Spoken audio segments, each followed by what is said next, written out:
Yeah, so I mean, if you're talking about growth and the market potential that Indonesia has in terms of the digital banking,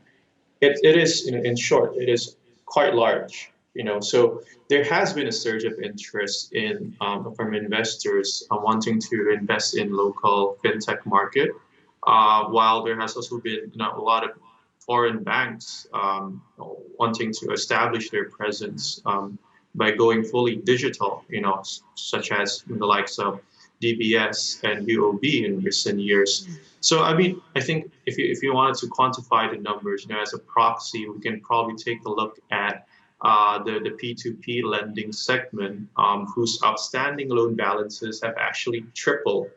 by March 2020 to 15 trillion from 5 trillion from 2018. So it really goes to show you, the rapid development in the virtual lending segment. So in Fitch, we do believe that, just like many of these investors and how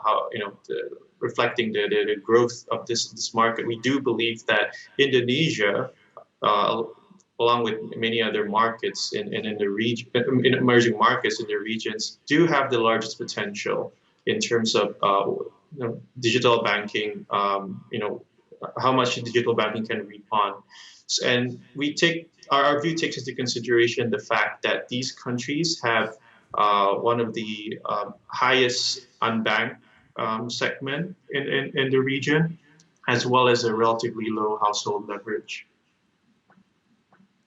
Well, having a huge market potential in the region is one thing. On the other hand, people are still questioning about Indonesia's sets of infrastructures in terms of supporting and giving a good driver for digital banking to grow. How do you see this? Yeah, so I think this is one of the key challenges that Indonesia has, and it's one of the few things that we think that some of the digital banks aspirants will find challenges in growing their presence. So it's quite well known that in Indonesia's lagging the infrastructure, not just digital, but just in a broader, in the general sense, has been quite a hamper, has hampered economic growth, and also, to a certain extent, it could also hamper the digital banking experience. And because if you take a look at one of the infrastructures like outside of, especially infrastructures outside of the mainland Java, which we think that it's remains in the deficit, notwithstanding the fact that the government has actually tried to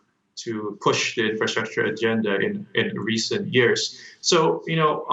it's something that will be a challenge over the next years, and I think it's only going to be gradually kind of being addressed as the government continues to focus on their infrastructure agenda.